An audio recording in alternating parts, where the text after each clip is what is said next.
Alright. Chapter 3, Things That Help. Getting some distance. In the 1994 movie The Mask, Jim Carrey plays a banker called Stanley Ipkiss. He finds a wooden mask that was created by Loki, the Norse god of mischief.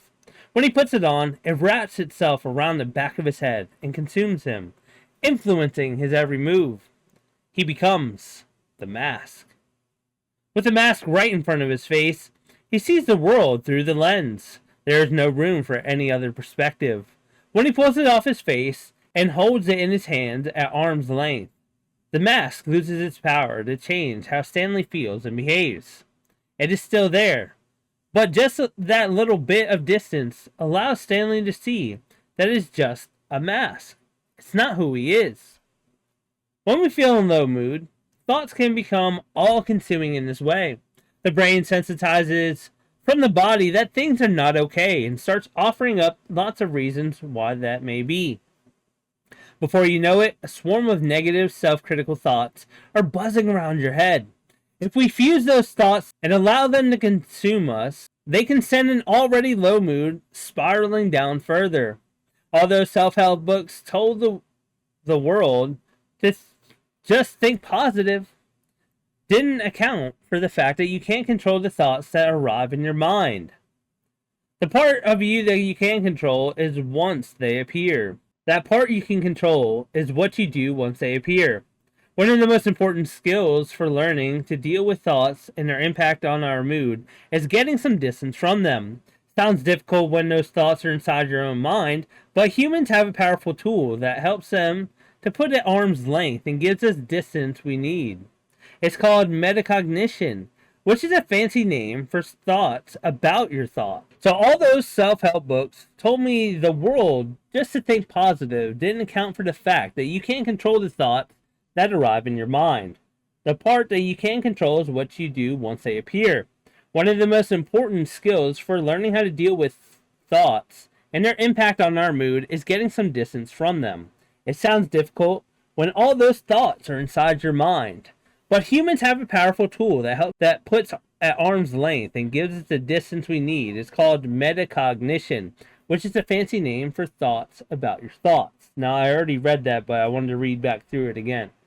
We have this ability to think, but we also have the ability to think about what we are thinking. Metacognition is a process of stepping back from the thoughts and getting enough distance to allow us to see the thoughts for what they really are.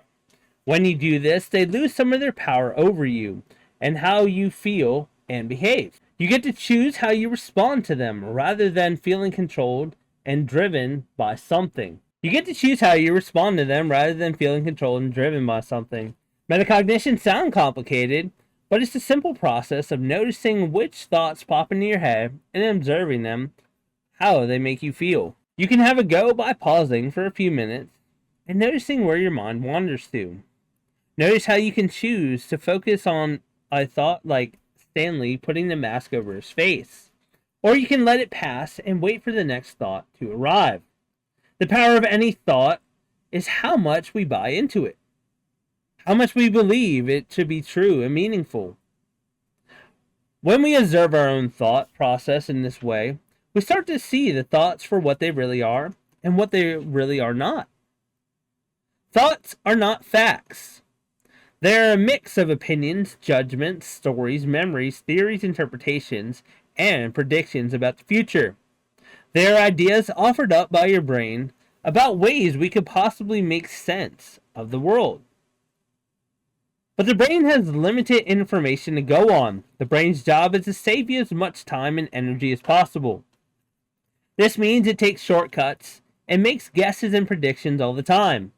Mindfulness is a great tool for practicing the observation of your thoughts and strengthening the mental muscle that allows you to notice a thought and choose not to stick to it, but to let it pass, making a deliberate choice about where to focus your attention. Mindfulness, grabbing the spotlight. In the previous chapter, I listed a few of the common thought biases that tend to feature a low mood. While some self-help books may tell you to just think positive, the problem with that is we cannot control the thoughts that arrive. If we try not to have certain thoughts, then we are, by default, already thinking them. It is not realistic. Lots of people face incredible hardship in their lives.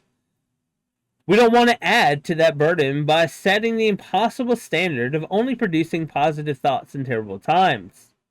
That is likely to add some self-criticism into the mix when they realize that they cannot do that and start to think it is a personal failure.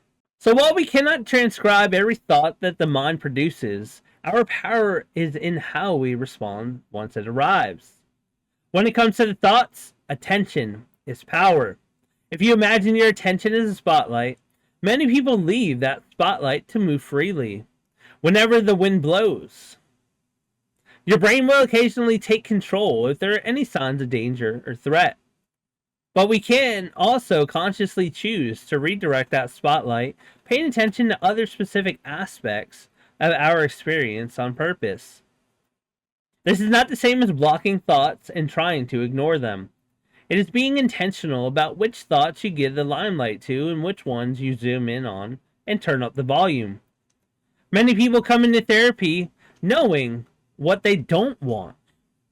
They know that they have some thoughts and feelings that they would like to get rid of.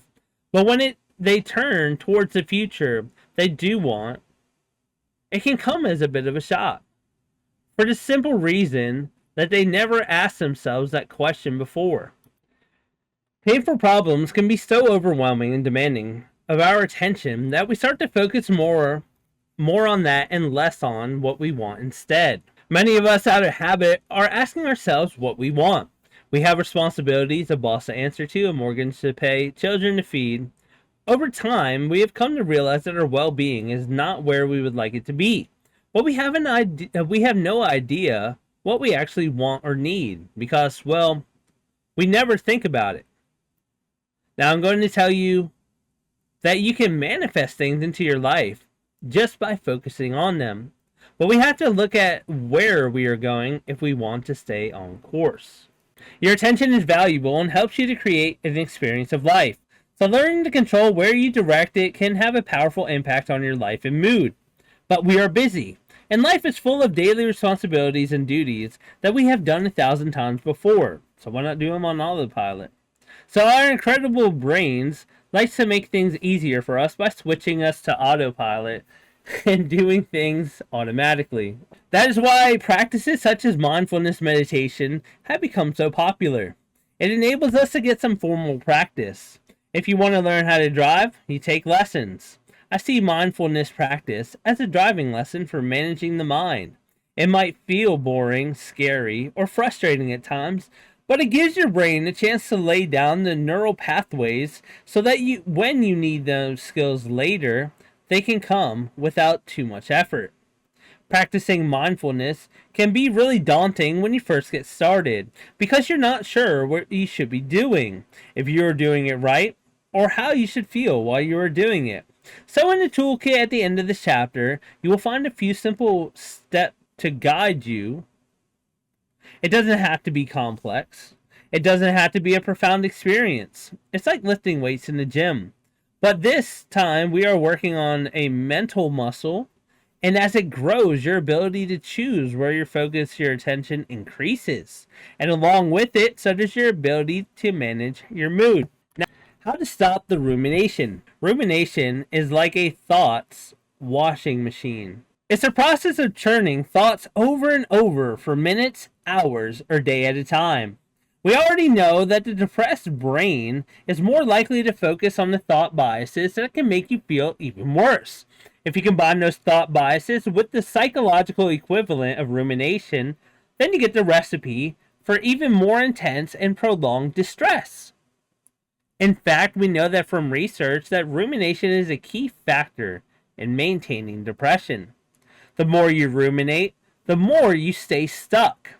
It works to intensify and prolong any sadness or depression that may be there. The more you ruminate, the more you stay stuck. It works to intensify and prolong any sadness or depression that may be there. Remember what we said about neural pathways.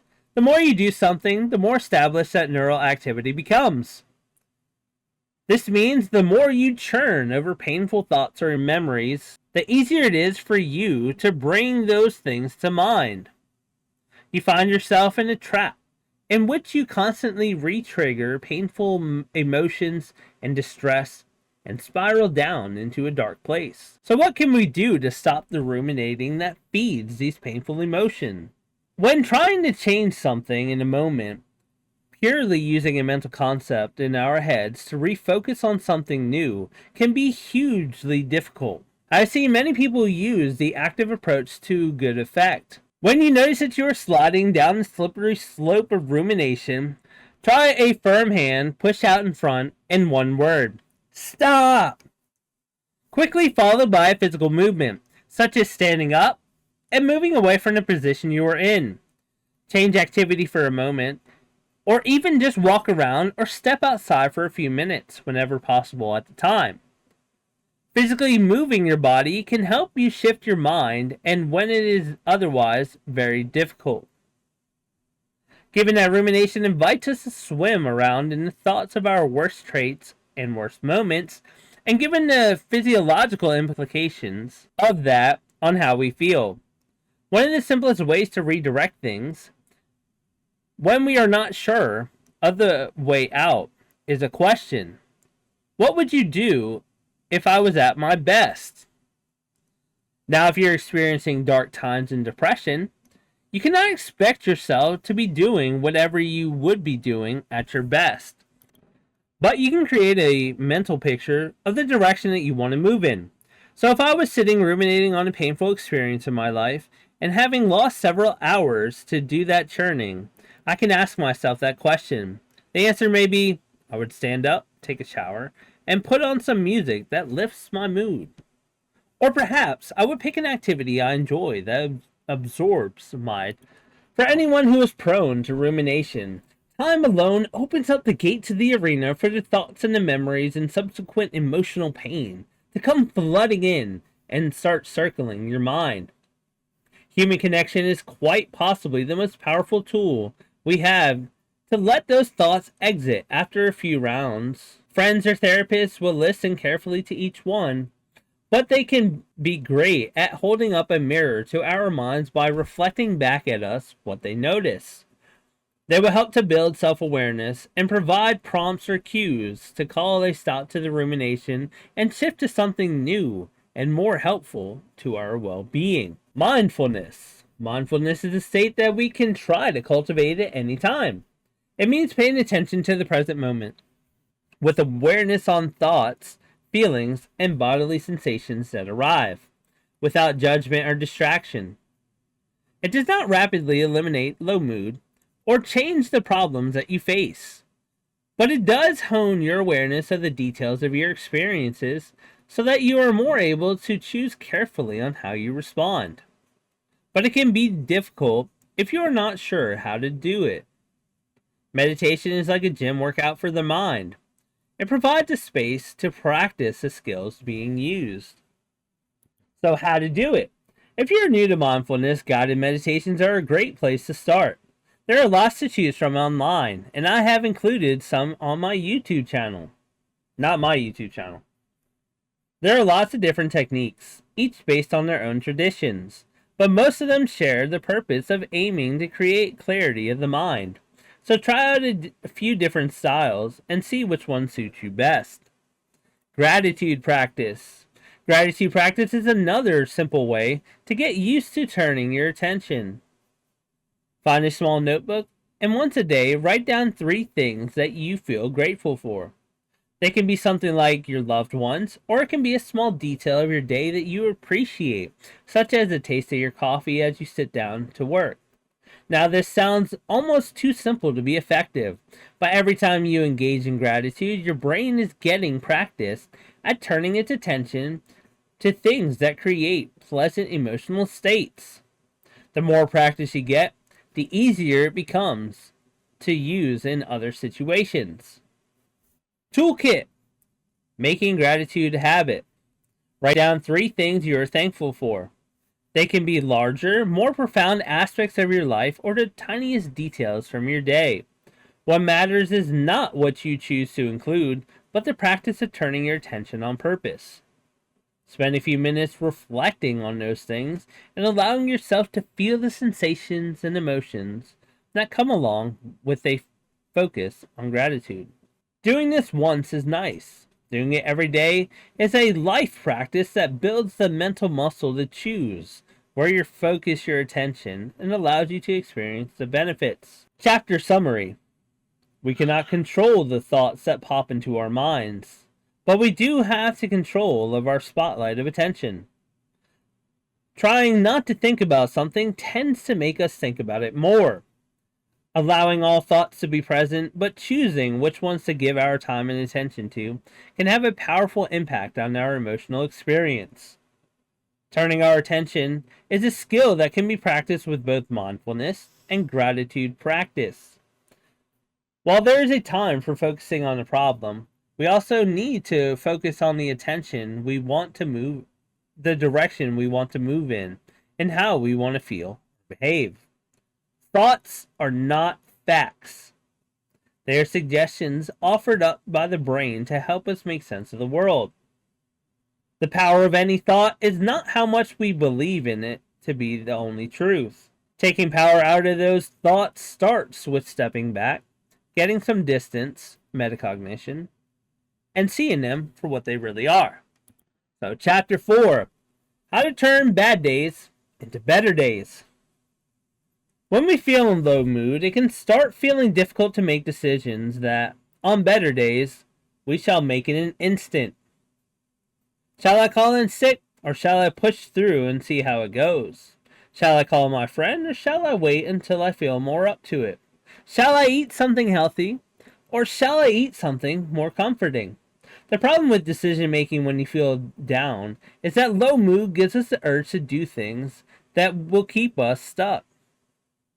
But the thing that we know could help feels overwhelming. We start to focus on what is the best decision to make and berate ourselves for not doing it already. This is perfectionism rearing its head. Perfectionism paralyzes the decision-making process because every decision has some inherent uncertainty. And every choice includes some negative side effects to be tolerated. When it comes to tackling low mood, we have to focus on making good decisions, not perfect ones. A good decision is one that moves you in the direction that you want to go. It doesn't have to catapult you there. But something we must do is to keep making decisions, however small. In any survival situation, making decisions and moving is essential. If you find yourself in deep water in the dark, with no way of telling which direction leads to safety, what do is that if you don't choose a direction and start moving, you won't be able to keep your head above the surface for too long. Low mood wants you to do nothing. Therefore, doing anything positive, however small, is a healthy step in the direction that you want to go. Often, what makes decisions more difficult in periods of low mood is our tendency to make decisions based on how we feel and how we want to feel right now. Basing our decisions instead on personal meaning and purpose can offer a shift from an emotional focus to decisions and actions based on our values. When dealing with low mood, focus on your personal values around health. What is important to you about your physical and mental health? How do you want to be living your daily life in a way that expresses itself? How much are you living in line with those values at the moment? What is one thing that you could do today that would steer you in the right direction that you are looking for after your health into a way that you want to? Consistency. When your mood is low and the small daily tasks feel like too much, don't go setting yourself extreme goals that can feel out of reach. Pick one small change that you know that you can action every day. Then make a promise to yourself that you will make it happen.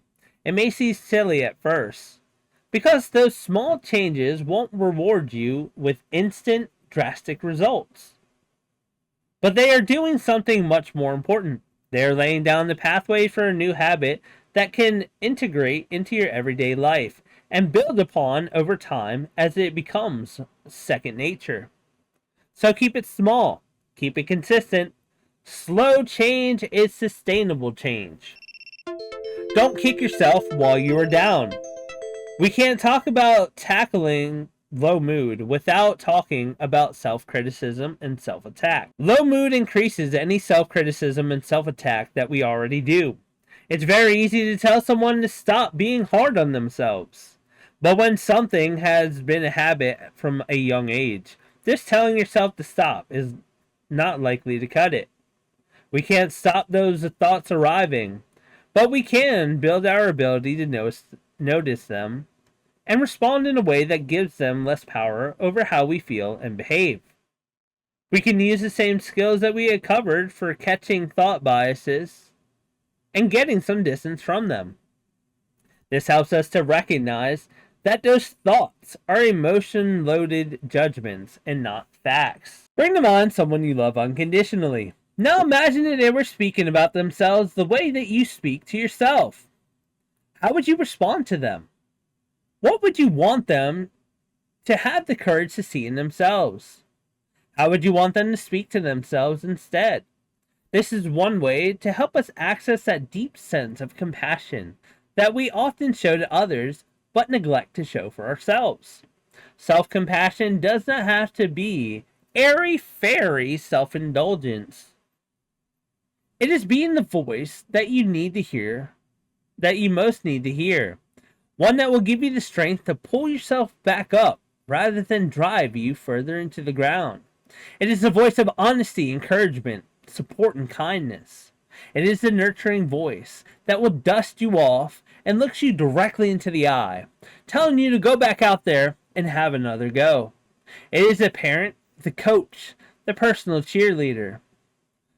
There is a good reason that elite athletes have someone in their corner between rounds, sets, and heats. They understand the potent impact of the words that fill your head.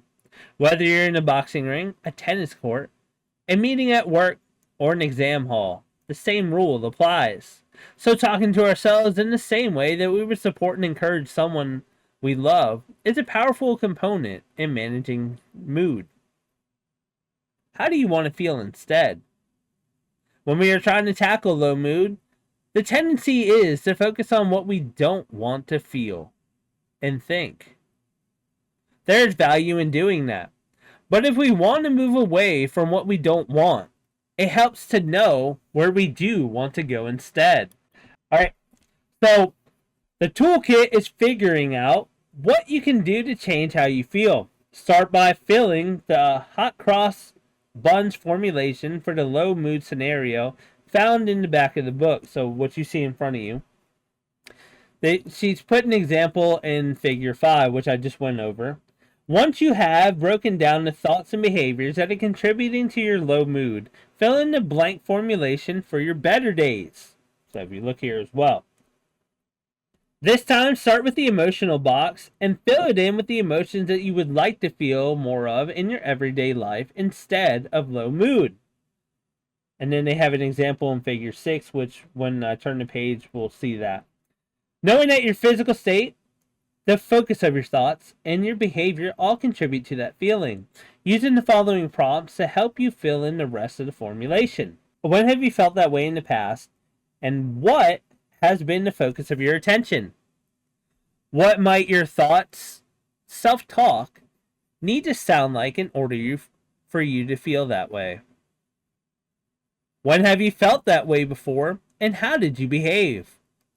What did you do more or less of? If you were to feel that way, how would you need to be treating your body? When you are feeling at your best, what do your thoughts sound like? What do you tend to be focused on?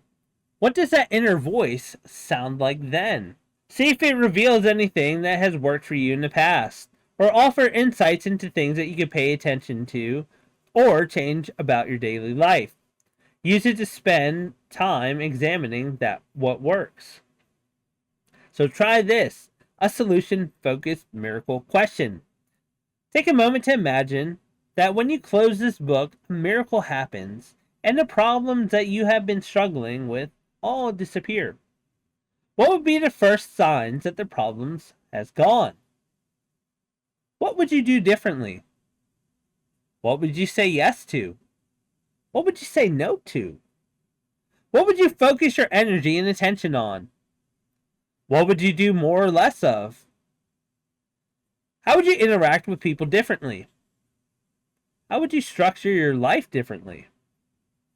How would you speak to yourself differently? And what would you be free to let go of?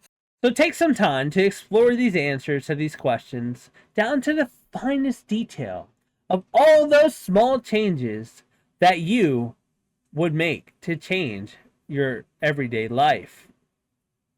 This is a great exercise for creating a vision of where you are heading. It also helps you to explore the idea of how life might be improved by starting to make some of these changes now, even with the problems still present. What we do and how we do it feeds back to your body and brain about how you feel, so shifting direction towards what matters most and the people we want to be alongside our problems can bring about big shifts in mood.